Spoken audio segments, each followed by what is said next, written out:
Terima kasih sudah klik video ini. Tapi jangan lupa guys, klik tombol subscribe. Karena subscribe itu gratis. Gratis, gak ada ruginya kamu klik tombol subscribe guys. Selamat menonton. Enjoy! Assalamualaikum warahmatullahi wabarakatuh. Annyeonghaseyo yorobun. Calbutak termida. Jumpa lagi bersama saya Tuh Bagus Rangin. Kita akan membahas bahasa Korea lagi ya. Nah, dalam video ini kita akan membahas bahasa Korea. Nah, yang akan kita bahas sekarang adalah tentang tata bahasa, atau dalam bahasa Koreanya disebut munbob ya, disebut munbob. Nah, dalam tata bahasa otomatis kita harus mengenal pola kalimat ya. Jadi pola kalimat dalam bahasa Korea berbeda dengan pola kalimat dalam bahasa Indonesia ataupun dalam bahasa Inggris. Jadi beda ya. Bahasa Korea dengan bahasa Indonesia dan bahasa Inggris polanya itu berbeda. Nah, dalam bahasa Indonesia kita mengenal pola kalimat SPOK ya. Subjek di awal, kemudian dituruti predikat, lalu objek dan keterangan. Nah, sedangkan dalam bahasa Korea itu polanya adalah subjek tetap sama di awal, kemudian keterangan, objek dan predikat. Jadi dalam bahasa Korea itu predikat itu selalu diletakkan di akhir dan tidak boleh kalau tidak ada predikat. Jadi kalau tanpa predikat itu tidak boleh ya. Sedangkan dalam bahasa Indonesia itu tidak apa-apa ya tanpa predikat juga. Nah, kalau dalam bahasa Korea itu tidak boleh, itu harus ada predikat. Nah, subjek itu sama-sama di awal, tetapi di pola kedua itu kalau misalkan polanya lengkap yaitu empat pola itu, yaitu subjek, predikat, objek dan keterangan, maka dalam bahasa Indonesia di pola kedua itu ada predikat. Nah, sedangkan di bahasa Korea itu ada keterangan. Nah, sedangkan objek sama-sama itu diletakkan di ketiga ya posisinya. Nah, dan yang terakhir itu keterangan. Nah, untuk bahasa Indonesia, tapi untuk bahasa Korea itu predikat terakhir itu ya. Nah, sekarang susunan dalam bahasa Indonesia. Contoh ini, contoh kalimat dalam bahasa Indonesia. Nah, di situ ada kalimat saya, terus ada kalimat belajar, ada kalimat bahasa Korea, ada kalimat di lembaga pendidikan bahasa Korea. Saya adalah subjek. Nah, kemudian belajar ini adalah predikat. Nah, terus bahasa Koreanya adalah objek. Di lembaga pendidikan bahasa Korea adalah keterangan. Keterangannya keterangan tempat. Nah, sedangkan susunan dalam bahasa Korea itu berbeda ya. Nah, di sini ada jonon. Nah, jonon itu artinya saya. Artinya saya. Sama, ini subjek ya. Asal kata dari jo. Nah, kemudian di pola kedua itu ada Hangguko Hakwoneso, di lembaga pendidikan bahasa Korea. Nah, ini LPK. Nah, ini keterangan di sini ya. Hangguko Hakwoneso di LPK bahasa Korea. Nah, kemudian Hangukmarel. Hangukmarel ini adalah objek ya. Hangukmarel ini objek, ini adalah bahasa Korea. Nah, kemudian ada Gongbuham Nida, ini artinya belajar. Belajar. Nah, jadi kalau kita bahasa Indonesia kan pola kalimat bahasa Korea itu seperti ini. Saya di LPK bahasa Korea belajar. Nah, seperti itu susunannya ya. Memang kedengarannya rancu ya, kelihatannya rancu, tapi ya begitulah aturan susunan dalam bahasa Korea, susunan kalimat dalam bahasa Korea ya. Jadi susunannya seperti itu. Jadi saya di LPK bahasa Korea belajar. Nah, seperti itu ya.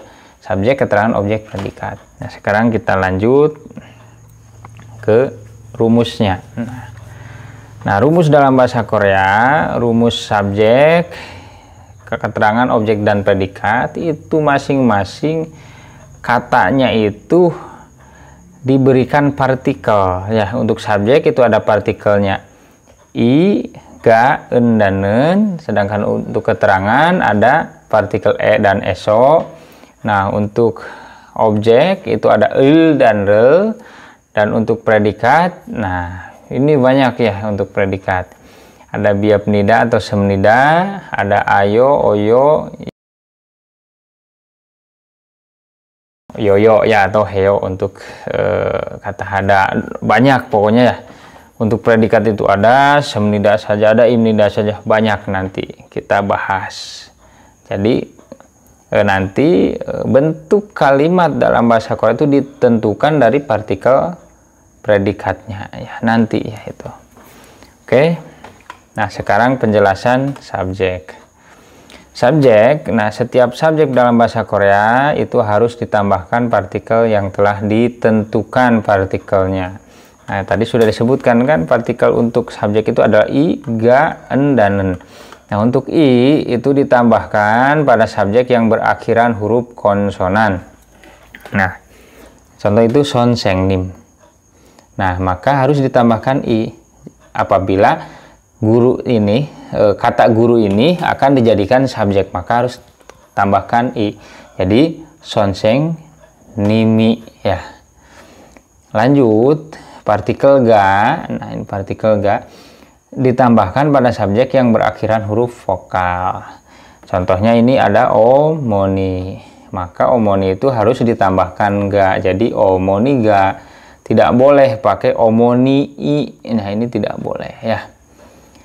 Nah, jadi ditambahkan pada subjek yang berakhiran vokal. Mana vokal ini i kan omoni. Nah, itu akhirannya i, vokal i. Nah, sedangkan yang di atas tadi i itu sonsengnim. Nah, sonsengnim itu akhirannya miem, miem adalah konsonan, maka harus tambahkan i. Kalau ini harus ditambahkan ga. Sonseng nimi dan sonseng omoniga. Sekarang yang en ditambahkan pada subjek yang berakhiran konsonan. Nah, ini ada sonsengnim lagi, sonsengnim. Nah, maka ditambahkan en. Nah, ini jadi sonsengnimen karena sonsengnim akhirannya konsonan, maka ditambahkan en. Nah, sedangkan nen ditambahkan pada subjek yang berakhiran huruf vokal ya. Ini jadi omoni jadi omoninen. Nah, omoninen. Nah, pertanyaannya, Pak, kok ini sama en dan i, ga dan nen. Nah, jadi untuk i dan ga, nah i dan ga ini untuk kalimat pertanyaan. Sedangkan untuk en dan nen ini untuk diperuntukkan untuk kalimat pernyataan. Pernyataan. Awas, i dan ga untuk pertanyaan, en dan nen untuk pernyataan. Nah, sekarang ke objek. Setiap objek dalam bahasa Korea itu harus ditambahkan partikel lagi ya, sama seperti subjek tadi. Subjek itu ada 4 partikelnya, i, ga, en, nen. Nah, untuk objek ini hanya 2 ya. Jadi tidak bingung, hanya ada 2. Nah, yang pertama rel. Nah, rel itu ditambahkan pada objek yang berakhiran vokal. Contoh ini ada pyeonji. Nah, saya ulangi, ada pyeonji. Nah, pyeonji itu artinya apa? Surat ya. Nah, pyeonji ini akhirannya adalah huruf vokal, maka ditambahkan rel, jadilah pyeonjirel. Pyeonjirel artinya itu adalah surat. Jadi apabila pyeonji, kata pyeonji akan dijadikan sebuah objek, maka harus ditambahkan rel ya. Nah, sekarang ada yang partikel nah ini ditambahkan pada objek yang berakhiran konsonan. Nah, di sini ada contohnya, ada kata sinmun. Nah, untuk kata sinmun, nah ini harus ditambahkan karena apa? Karena sinmun, kata sinmun akhiran hurufnya itu adalah nien. Nien adalah sebuah konsonan, maka ditambahkan jadi sinmunul ya. Sinmun itu artinya apa? Koran. Sinmunel ya sama artinya koran. Apabila ada l-nya di situ berarti itu adalah sebuah objek. Oke. Nah, kita lanjut ke keterangan. Nah, ini yang agak lumayan ribet itu keterangannya. Keterangan dalam bahasa Korea sama seperti dalam bahasa Indonesia, yaitu mempunyai keterangan tempat dan juga keterangan waktu. Dalam tata bahasa Korea, untuk keterangan waktu itu ditempatkan sebelum objek kalimat ya. Tetapi untuk keterangan tempat mutlak ditempatkan setelah subjek.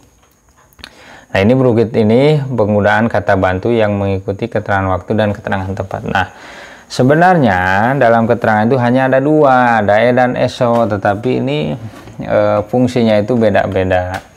Nah, yang pertama eso ini bisa artinya itu dari. Apabila kalimatnya itu berbentuk kalimat lampau juga tergantung arti kalimat yang mengikutinya. Nah, contoh, saya sudah datang dari misalkan rumah sakit. Saya sudah datang dari rumah sakit. Nah, sudah datang berarti itu adalah sebuah bentuk kalimat lampau karena ada sudah. Nah, bagaimana caranya? Oke, caranya itu seperti ini ya. Sebentar.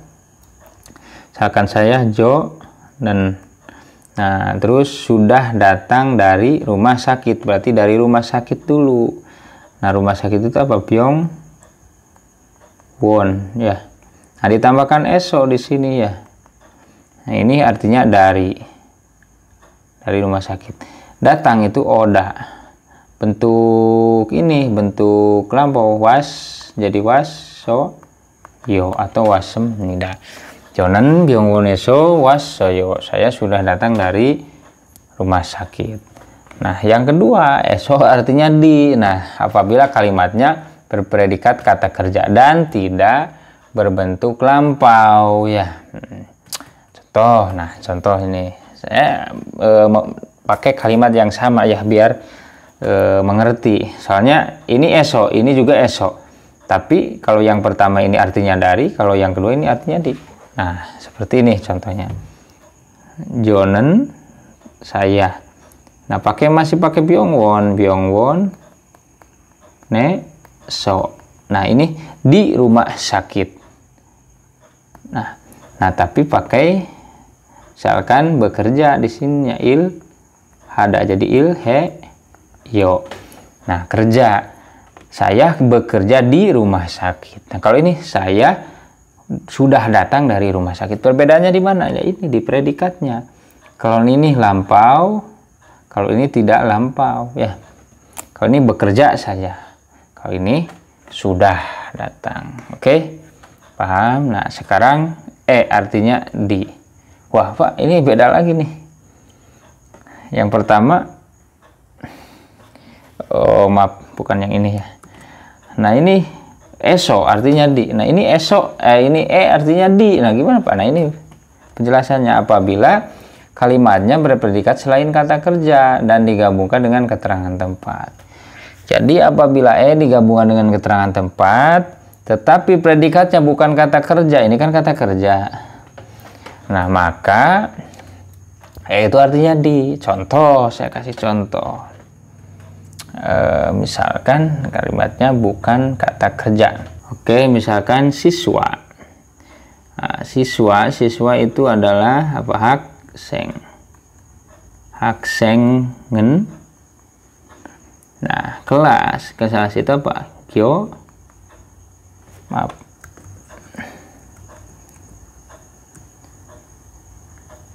Gyo sire. Nah, ada itu ida. Isem nida atau isoyo. Nah, predikatnya ini ada bukan kata kerja, ini adalah kata sifat ya, bukan kata kerja, maka di sini artinya di. Haksengen gyosire isoyo, siswa ada di kelas. Nah, oke, beda ya. Kalau ininya kata kerja, maka artinya itu ke ya. Oke, kita yang artinya ke. Artinya ke apabila mengikuti keterangan tepat dan predikatnya itu kata kerja. Ya, contoh. Nah, kalau kata kerja ini masih kata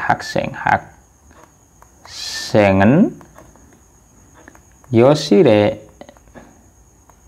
Nah, ini kata kerja gada, gayo. Ini kata kerja, maka ini artinya ke. Oke. 학생은 교실에 가요. Siswa pergi ke kelas. Nah, yang terakhir, maaf, ini yang masih lagi, artinya pada. Wah, ini banyak artinya, banyak. Itu artinya ada 4, ada di, ada ke, ada pada, ada per. Nah, sekarang artinya pada. Apabila mengikuti keterangan waktu. Contoh, misalkan, masih 학생. 학생은 jam, ya, misalkan jam 10. Nah, 교실에 가요. Oke. Siswa 학생은 10시에. 10시 itu jam 10. 10시에 berarti artinya pada jam 10. 교실에 ke kelas, gayo pergi. Nah, 학생 siswa, gayo berangkat, 교실에 ke kelas, 10시에 pada jam 10. Oke, ini artinya pada. Oke, nah yang terakhir adalah artinya per. Apabila diikuti oleh satuan benda. Nah, contohnya subak. Subak itu artinya semangka. 1 itu han, tong. Tong itu satuan untuk semangka, itu gelondong besar, ya, hantonge 5 ribuan, misal 5 ribu won. 5,000 ni ye yo. Semangka per 1 tongnya atau 1 buahnya, 1 butir besar, itu 1 butirnya adalah 5.000, ya. Ini artinya per. Oke, cukup sekian dulu pelajaran kali ini. Itu tentang tata bahasa Korea. Saya tegaskan kembali, dalam bahasa Korea itu polanya berbeda dengan bahasa Indonesia. Bahasa Indonesia itu polanya itu SPOK, subjek, predikat, objek, keterangan. Sedangkan dalam bahasa Korea itu pola kalimatnya adalah subjek, keterangan, objek, baru predikat. Nah, di dalam predikat itu ada partikel i, ga, en, dan nen. Partikel i, ga, en, dan nen itu digunakan, partikel i dan ga digunakan untuk kalimat pertanyaan, sedangkan kalimat en dan nen digunakan untuk kalimat pernyataan. Nah, sedangkan untuk objek itu ada 2 partikelnya, ada el, ada re. El itu untuk objek yang berakhiran huruf konsonan, sedangkan rel itu untuk objek yang berakhiran huruf vokal. Nah, yang terakhir ada apa tadi? Ada keterangan. Nah, dalam keterangan sebenarnya hanya ada 2, yaitu ada ada eso, tetapi dalam penggunaannya itu berbeda-beda, ya. Nah, jadi eso itu bisa artinya dari apabila bentuk kalimatnya lampau, ya. Terus eso bisa artinya di apabila kalimatnya berpredikat kata kerja. Artinya di, ya, apabila kalimatnya berpredikat selain kata kerja dan dia gabungkan dengan keterangan tempat. Bisa artinya ke apabila mengikuti keterangan tempat dan predikatnya itu kata kerja. Kemudian artinya pada apabila mengikuti keterangan waktu, dan artinya per apabila mengikuti satuan benda. Oke, cukup dulu, ya. Cukup sekian dan terima kasih sudah menonton. Mohon maaf apabila banyak kesalahan. Kita sama-sama belajar, ya, mohon dimaafkan. Silahkan klik like dan subscribe channelnya supaya channel ini semakin berkembang. Sekali lagi saya ucapkan terima kasih. Wassalamualaikum warahmatullahi wabarakatuh.